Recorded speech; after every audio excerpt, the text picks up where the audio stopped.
भक्तजनों, माताओं, बहनों, सादर जय श्री कृष्ण। हमारे YouTube चैनल में आप सभी का बहुत बहुत स्वागत है। मैं हूं आपके साथ आचार्य धर्मेंद्र शास्त्री। सबसे पहले आपको और आपके पूरे परिवार को दूसरे श्रावण सोमवार की बहुत बहुत शुभकामनाएं और बधाइयां। भगवान भोले बाबा का आशीर्वाद आपके जीवन पर सदा बना रहे तथा आप सुखी रहे, संपन्न रहे, स्वस्थ रहे, व्यस्त रहे और मस्त रहे। भगवान भोले बाबा का दिव्य महीना होता है श्रावण का महीना, और श्रावण के महीने में भोले बाबा माता पार्वती के साथ में पृथ्वी पर आते हैं। पृथ्वी पर भोले बाबा की ससुराल है, वहां पर भोले बाबा का आगमन श्रावण माह में होता है। और श्रावण माह में जो भक्त भोले बाबा की आराधना करते हैं, पूजा करते हैं, उपाय करते हैं, उनको शीघ्र ही मनवांछित फल की प्राप्ति हो जाती है। तो भोले बाबा का सबसे परम प्रिय दिन होता है वो सोमवार होता है। और ऐसे में श्रावण के जो सोमवार होते हैं वो तो स्वयं सिद्ध दिन माना गया है। और श्रावण सोमवार के दिन भगवान भोले बाबा की विशेष पूजा आराधना करने से मनुष्य के जीवन की समस्त मनोकामनाएं पूर्ण हो जाती है। और जो व्यक्ति तन मन धन जैसा भी उसके पास सामर्थ्य हो, उसी प्रकार भोले बाबा का अर्चन और पूजन करना चाहिए। तथा श्रावण सोमवार के दिन भोले बाबा से आप जो भी मांगोगे वह आपको तुरंत प्रदान कर देंगे। इस बार दूसरा जो श्रावण सोमवार है वो 13 जुलाई 2020 को है, और उस दिन श्रावण माह के कृष्ण पक्ष की अष्टमी तिथि है। श्रावण का दूसरा सोमवार है, रेवती नामक नक्षत्र उस दिन रहेगा तथा मीन राशि में चंद्रमा विराजित रहेंगे। चंद्रमा प्रत्येक राशि में 2.25 दिन के लिए विचरण करते हैं, और मीन राशि के जो स्वामी है देवगुरु बृहस्पति है। चूंकि बृहस्पति शुभ फल देने वाले होते हैं, और चंद्रमा का बृहस्पति की राशि में होना अपने आप में एक अद्भुत संयोग है, क्योंकि चंद्रमा और गुरु में आपस में घनिष्ठ मित्रता है। ऐसे में चंद्रमा का गुरु की राशि में होना एक अद्भुत संयोग है। इसके साथ ही जो चंद्रमा और गुरु वो दोनों मिलकर ही गज केसरी योग कुंडली में निर्माण करते हैं। गज केसरी योग का अर्थ होता है एक प्रकार का राजयोग होता है, और इस राजयोग में राजसी सुख मनुष्य को प्राप्त होते हैं। और यदि हम देखें कि श्रावण सोमवार के दिन राशियों को किस प्रकार से फायदा होगा, कौन कौन सी ऐसी राशियां हैं जिनको सबसे अधिक लाभ मिलने वाला है, और कौन सी ऐसी राशियां हैं जिनको खुशखबरी मिलने वाली है, तथा इन राशियों को किस प्रकार से फायदा होगा, कौन सा ऐसा ग्रह गोचर है जिसके कारण इन राशियों को फायदा होगा, तथा भोलेनाथ की अद्भुत कृपा इनके ऊपर कैसे बरसेगी। तो पहले हम ग्रह गोचर के ऊपर सबसे पहले दृष्टि करते हैं, क्योंकि जब हम प्रातःकालीन यानी सूर्योदय कालीन कुंडली का निर्माण करते हैं तो उससे हमें ज्ञात होता है कि राशियों को किस प्रकार से फल मिलने वाला है। और ये जो राशियां हम बताएंगे वो नाम राशि के अनुरूप ही रहेगी, यानी आपका जो वर्तमान नाम प्रचलित है उसके अनुसार ही आपको राशि देखना चाहिए, और उसी के अनुरूप जो है गोचर कुंडली का निर्माण किया जाता है। और दैनिक सूर्योदय के समय जो लग्न स्थिति रहती है उसके अनुसार ही राशियों को फल प्राप्त होता है। तो श्रावण के दूसरे सोमवार के दिन सूर्योदय के समय जो कुंडली निर्माण होगी वह इस प्रकार रहेगी। जैसा कि आप देख पा रहे हैं कि सबसे पहले जो लग्न स्थान है वहां पर कर्क राशि आई है, यानी कर्क लग्न की कुंडली निर्मित हो चुकी है। कर्क लग्न के स्वामी स्वयं चंद्रमा है, जो कि देवगुरु बृहस्पति की मीन राशि में विराजित है। वहीं द्वितीय स्थान की बात करें जिससे हम धन संपत्ति वैभव देखते हैं, वहां पर जो है सिंह राशि विराजित है, और सिंह राशि के जो स्वामी है वो बुध के साथ में बुधादित्य योग निर्मित कर रहे हैं। और तृतीय स्थान की यदि हम बात करें तो वहां पर कन्या राशि विराजित है, और चतुर्थ भाव में तुला राशि है, वहीं पंचम भाव में वृश्चिक राशि है, और छठे घर में केतु और गुरु धनु राशि में विराजित है।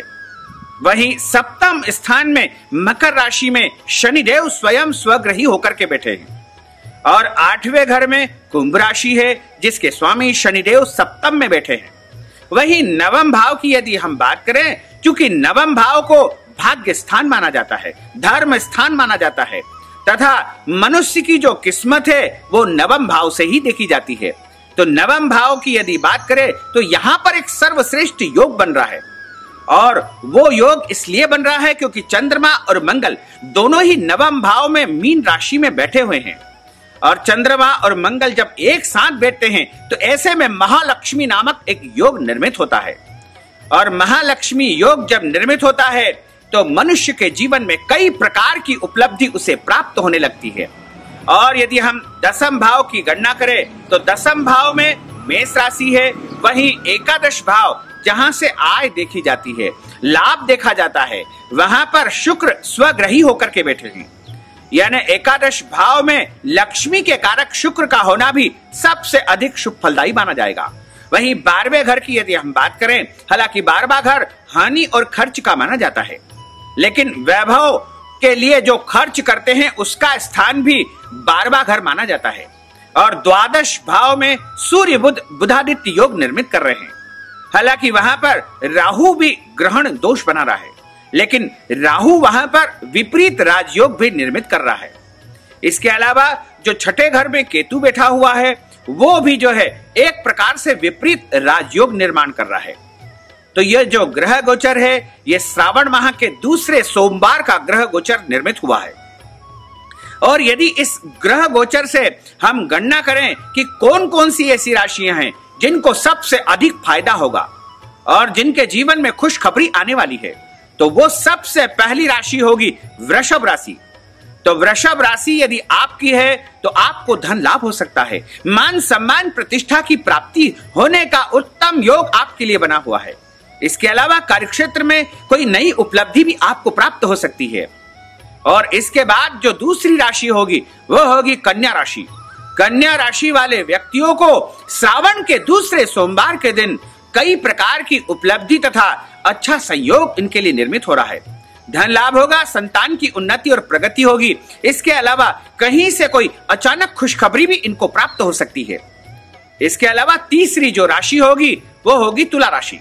तुला राशि वाले जो व्यक्ति है उनको श्रावण के दूसरे सोमवार के दिन आर्थिक उन्नति का योग बन रहा है। नई खुशखबरी उनके जीवन में आने वाली है तथा घर परिवार में शुभ और मांगलिक कार्यक्रम की योजना बन सकती है। इसके अलावा जो अगली राशि आएगी वो होगी वृश्चिक राशि। वृश्चिक राशि वालों को श्रावण के दूसरे सोमवार के दिन कार्यक्षेत्र में उन्नति और प्रगति का संयोग बन रहा है। और यदि नौकरी करते हैं तो वहां पर पदोन्नति इनकी हो सकती है। व्यापार करते हैं तो कोई नया सौदा या नया कार्य इनके माध्यम से होने वाला है जिससे इनको अच्छा फायदा हो सकता है। इसके बाद अगली राशि आएगी धनु राशि। धनु राशि वालों को श्रावण के दूसरे सोमवार के दिन अद्भुत और रहस्यमयी तरीके से लाभ होगा। यानी उस लाभ के बारे में इनको बिल्कुल भी पहले से कुछ आभास और पता नहीं होगा, यानी गुप्त लाभ इनको प्राप्त होने वाला है। इसके बाद जो अगली राशि आएगी वो होगी मकर राशि। मकर राशि वालों को श्रावण के दूसरे सोमवार के दिन कहीं से कोई अचानक ऐसा संकेत प्राप्त होगा जिससे भविष्य में अच्छा फायदा हो सकता है। नौकरी में पदोन्नति का संकेत भी मिल सकता है। घर परिवार में संतान की उन्नति या संतान प्राप्ति का भी संकेत इनको प्राप्त हो सकता है। इसके अलावा जो अगली राशि आ रही है वो होगी कुंभ राशि। तो कुंभ राशि वाले जो व्यक्ति है उनको श्रावण के दूसरे सोमवार के दिन कहीं से अचानक धन की प्राप्ति हो सकती है, या फिर ऐसा कोई कार्य इनके माध्यम से हो सकता है जिससे इनको अच्छा लाभ मिलेगा। कार्यक्षेत्र में उन्नति और प्रगति इनको महसूस होगी। जो भी काम ये करेंगे उसके दूरगामी अच्छे परिणाम भी इनको देखने को मिलेंगे। इसके अलावा घर परिवार की उन्नति और प्रगति होगी और इनके द्वारा जो भी कार्य में जो है आगामी योजना बनाई जाएगी उसके भी अच्छे परिणाम इनको देखने को मिलेंगे। तो कुल मिलाकर के इन 7 राशियों वालों के ऊपर विशेष कृपा भोले बाबा की श्रावण के दूसरे सोमवार के दिन होने जा रही है और इन 7 राशि वालों को सबसे अधिक उपलब्धि प्राप्त होने वाली है। तो यदि आपकी राशि इसमें नहीं आ पाई है और आप भी भोले बाबा की कृपा प्राप्त करना चाहते हैं तो आपको श्रावण सोमवार के दिन भोले बाबा का बीज मंत्र ओम नमः शिवाय का उच्चारण करना चाहिए तथा ब्रह्म मुहूर्त में जल्दी उठ करके स्नान करना चाहिए। और स्नान करने के बाद शिव मंदिर में जाकर के या फिर अपने घर में शिवलिंग यदि आपके पास है तो वहां पर आप उनको जल चढ़ाएं, कच्चा दूध चढ़ाएं, बिल्व पत्र चढ़ाएं तथा उनको चावल यानी अक्षत चढ़ाएं, शमी पत्र उनको चढ़ाएं या भोले बाबा की प्रिय वस्तु चंदन उनको चढ़ाएं। इस प्रकार आप श्रद्धा भक्ति के साथ में उनका पूजन अर्चन करें।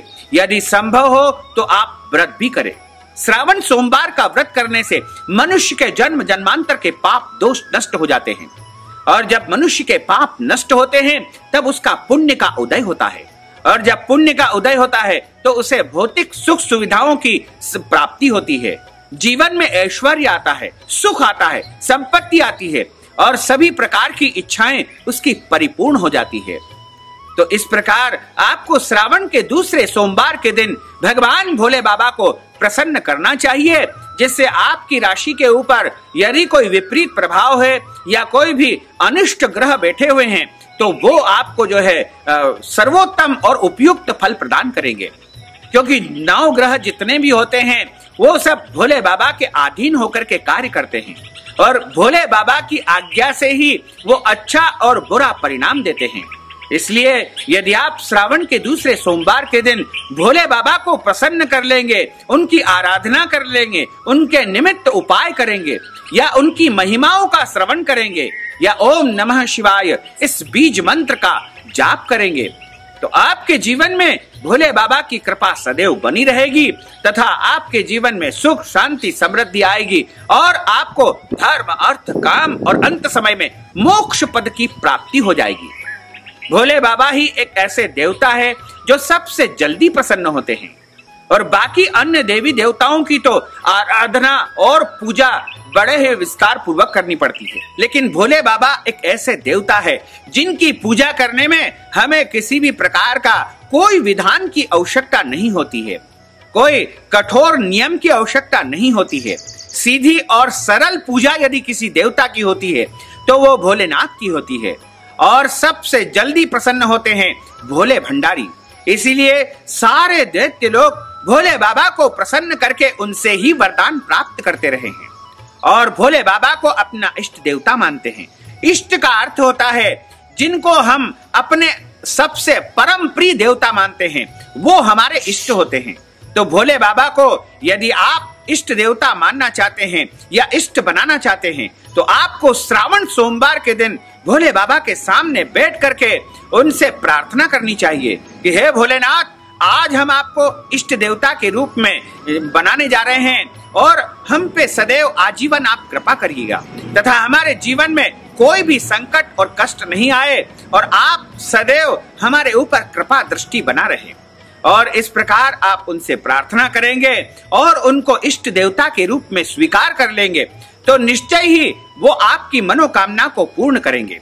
इष्ट का मतलब होता है कि जैसे हम जिसको सबसे ज्यादा प्रेम करते हैं वो हमारा इष्ट होता है। जैसे उदाहरण के लिए लिया जाए कि एक परिवार होता है और परिवार में जो है कई भाई होते हैं और सबकी पत्नियां होती है और पत्नियां जो होती है वो अपने पति को सर्वस्व मानती है, वही उसका इष्ट देव होता है। इसी प्रकार जो है हम जिस देवता को सर्वस्व मानते हैं उनके प्रति हम समर्पण का भाव रखते हैं, श्रद्धा का भाव रखते हैं, वही हमारे इष्ट देवता होते हैं। तो आप जिस देवी देवता को इष्ट बनाना चाहें उनको अपना इष्ट बना सकते हैं और उनका नित्य पूजन अर्चन करें। उसके बाद अन्य देवी देवताओं का सम्मान करें, सबका पूजन करें, क्योंकि घर की जो पत्नी होती है वो पति को सर्वस्व मानती है और उसको ही अपना सब कुछ मानती है। लेकिन घर में जितने भी सदस्य रहते हैं उन सब का सम्मान करती है। घर में देवर रहते हैं, जेठ रहते हैं या अन्य लोग रहते हैं, सास रहती है, ससुर जी रहते हैं, सबका सम्मान बहू करती है। लेकिन जो पति रहता है उसको सर्वस्व रूप में अपना सब कुछ वह मानती है। इसी प्रकार जब हम इष्ट के प्रति अपना समर्पण रखेंगे, श्रद्धा रखेंगे, भावना रखेंगे तो वह हमें उपयुक्त फल प्रदान करेंगे। क्योंकि भगवान को कुछ नहीं चाहिए, भगवान तो आपके भाव के भूखे हैं। जब आप ईश्वर के प्रति भावना रखोगे तो आपकी मनोकामना को जल्द ही पूर्ण कर देंगे।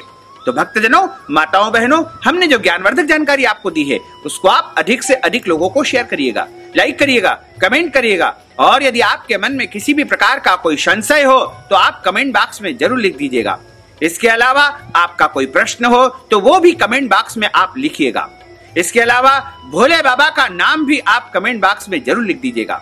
साथ ही हमारे और आपके YouTube चैनल को यदि आपने अभी तक सब्सक्राइब नहीं किया है तो अभी और इसी समय सब्सक्राइब अवश्य कर लीजिए, और जो घंटी का निशान है जिसे बेल आइकन, उसको भी आप क्लिक कर दीजिए, ताकि सबसे पहले इसी प्रकार के ज्ञानवर्धक वीडियो के नोटिफिकेशन आपको प्राप्त होते रहेंगे। आपको और आपके पूरे परिवार को सादर जय श्री कृष्ण, सादर धन्यवाद।